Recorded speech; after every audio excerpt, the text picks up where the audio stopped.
Assalamualaikum warahmatullahi wabarakatuh. Perkenalkan, nama saya Deviana. Di sini saya bersama rekan saya Fitri. Hai. Kami akan mengupas salah satu usaha milik Mbak Ika, yaitu ayam geprek inbox di daerah Plumbon, Kabupaten Cirebon.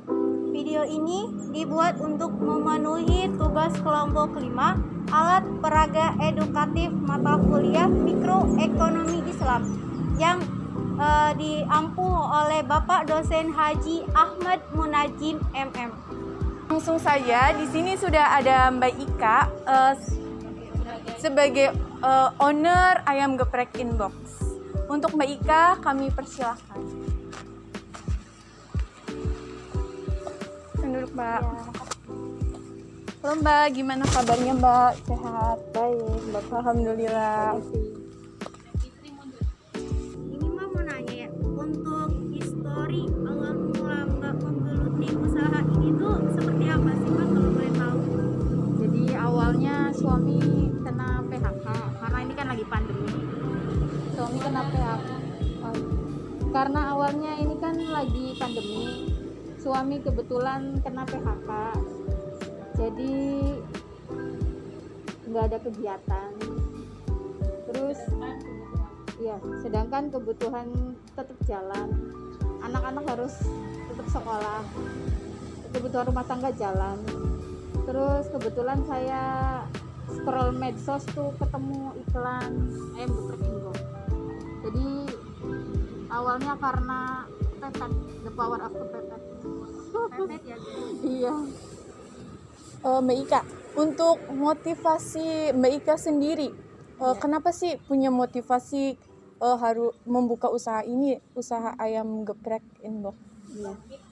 Karena ini kan tadinya kita punya gaji. Sekarang kan kena PHK, nggak punya gaji. Jadi biar kita bisa tetap memenuhi kebutuhan keluarga, bisa bangkit lagi seperti dulu punya gaji. Jadi kita mau nggak mau kan harus usaha. Nah, alhamdulillah ada ini peluang ayam geprek inbox ini. Jadi kita ambil biar kebutuhan tetap bisa terpenuhi di masa pandemi ini. Ya berarti Ibu Ika ini ya seorang yang inspiratif banget ya.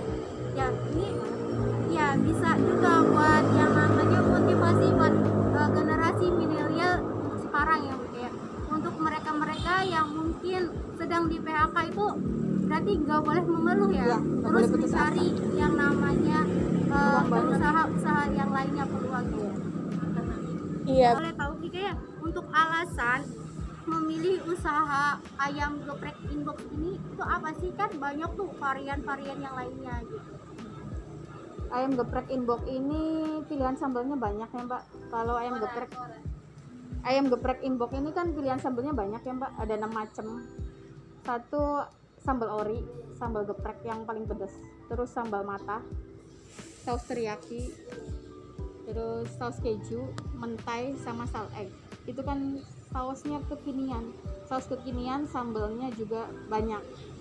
Jadi karena sambalnya atau pilihannya banyak, terus wadahnya juga kemasannya tuh beda dari yang lain. Kekinian tuh, nggak sama unik. Jadi lebih unik. Iya, jadi pilihan toppingnya banyak, sambalnya, terus kemasannya juga unik. Jadi bisa masuk semua golongan gitu. Gak hanya orang tua, orang milenial juga kayaknya tertarik untuk beli. Ya. nah Mbak Ika, ini kan zaman teknologi tuh udah canggih ya. Zaman teknologi tuh udah canggih. Mbak Ika, untuk ayam geprek Mbak Ika ini teknis penjualannya seperti apa ya Mbak? Awalnya kan di rumah. Ini usahanya 5 bulan awalnya di rumah. Jadi kita mengandalkan, kebetulan rumah saya itu ujung dan jalannya buntu. Jadi kita pakai aplikasi pengantaran makanan yang sudah ada, dibantu dengan aplikasi itu. Cuman setelah 5 bulan itu kayaknya dilihat tuh nggak ada perubahan signifikan. Jadi kita memutuskan untuk sewa kios biar ada di seberang jalan dan semua orang bisa yang lewat bisa tahu dan lihat dan syukur-syukur mau beli. Jadi tuh Mbak Ika awalnya itu cuma berjualan melalui online. Tapi karena sekarang ya udah menyewa kios, jadi otomatis Mbak Ika itu menerapkan sistem penjualan secara blended, di mana bisa secara online maupun offline. Dalam online itu bisa melalui GrabFood, ya banyak sekali. Ya seperti itu. Berarti kalau untuk omset dalam per hari itu biasanya bisa menghabiskan berapa porsi sih Mbak? Minimal setelah di kios tuh minimal 50 porsi per hari. Kalau dulu di rumah 20 porsi kira-kira. Berarti ada banyak pembagian pesan ya Mbak, dari rumah yang hanya mengandalkan sebuah aplikasi online dan cuma dalam sehari menghabiskan 20 porsi atau 20 porsi, dan sekarang ada peningkatan lagi ya, lebih alhamdulillah berkali-kali lipat gitu. Iya, alhamdulillah. Nah, kan di ayam gepreknya Mbak Ika itu mempunyai ciri khas tersendiri ya Mbak ya, dari segi sambelnya ya. Dari segi sambal ayam gepreknya. Untuk varian yang fast moving, yang sering digemari anak-anak lah, khususnya anak-anak muda itu, yang varian yang seperti apa ya Mbak? Kalau anak muda kan suka yang pedes ya, apalagi milenial. Jadi ya tetap favoritnya sambal geprek, sambal ori.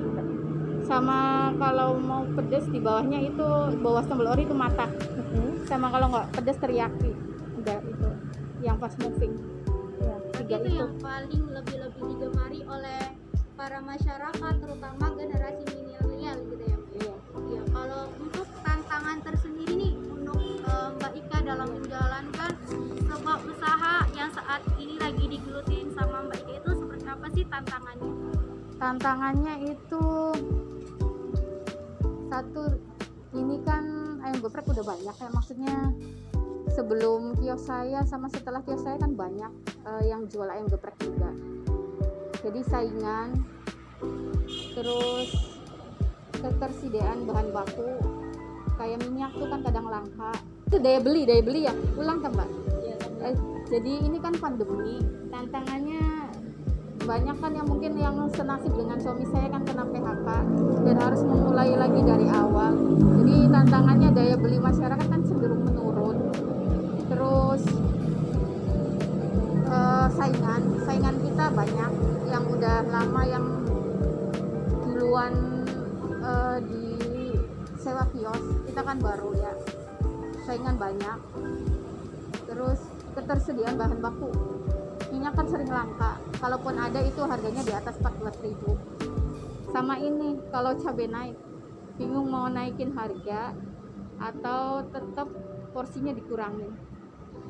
Nah Mbak Ika, dari banyaknya tantangan-tantangan yang Mbak Ika hadapin, apa sih harapan dan planning Mbak Ika untuk usaha Mbak Ika sekarang? Apakah mau menambah inovasi baru atau gimana Mbak? Jadi kalau ayam geprek Inbox kan franchise. Iya, Kalau dari segi menu makanan utama kayaknya tetap 6 varian itu, 6 varian sambal sama ayamnya. Tapi kita kreasikan sendiri itu dari minuman.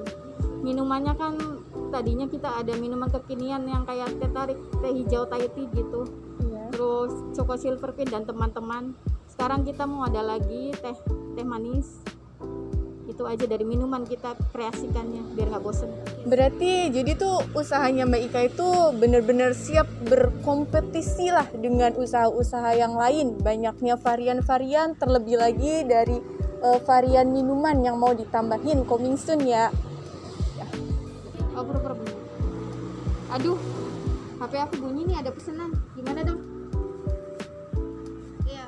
Oh, karena berhubung nih teman-teman, karena ada orderan yang masuk, orderan online yang masuk kepada Mbak Ika ini, yuk mari kita intip gimana sih caranya serving dan pick up dari Mbak Ika melalui ojek online. Yuk mari kita intip.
tadi gimana caranya saving dan pick up oleh ojek online usaha Mbak Ika.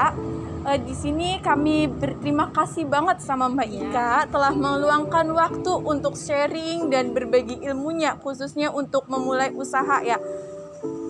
Ya, sama-sama Mbak. Ya, makasih, Mbak. juga udah diundang di sini. Ya, nah di sini kita sebagai umat Muslim itu bertanggung jawab atas diri kita ataupun kehidupan kita di dunia. Dari mulai kita yang namanya ibadah sampai memenuhi kebutuhan kita sendiri. Nah, di sini ada salah satu hadis yang diriwayatkan an Mikdami radhiyallahu anhu an Rasulillah sallallahu alaihi wasallam qala ma'akala ahadun ta'aman qatu khairun min an ya'kula min amali yadihi wa inna nabiyallah wa Daud alaihi salam kana yaqulu min amali, yang artinya itu dari Mikdad radhiyallahu anhu dari Rasulullah Shallallahu Alaihi Wasallam bersabda, tidak ada seorang yang memakan satu makanan pun yang lebih baik dari hasil usaha tangannya sendiri, dan sesungguhnya Nabi Allah Daud alaihi salam itu memakan makanan dari hasil usahanya sendiri. Hadis riwayat Bukhari halaman 1930. Jadi untuk kesimpulannya itu, apapun jenis usaha yang saat ini kita tekuni ataupun kita jalankan, itu tetap yang namanya harus mencari yang halal. Cari yang halal supaya kita mendapatkan keberkahan dalam kehidupan sehingga tercatat sebagai amal ibadah, sebagai bekal di akhirat nanti. Akhir kata, kami ucapkan terima kasih. Wassalamualaikum warahmatullahi wabarakatuh.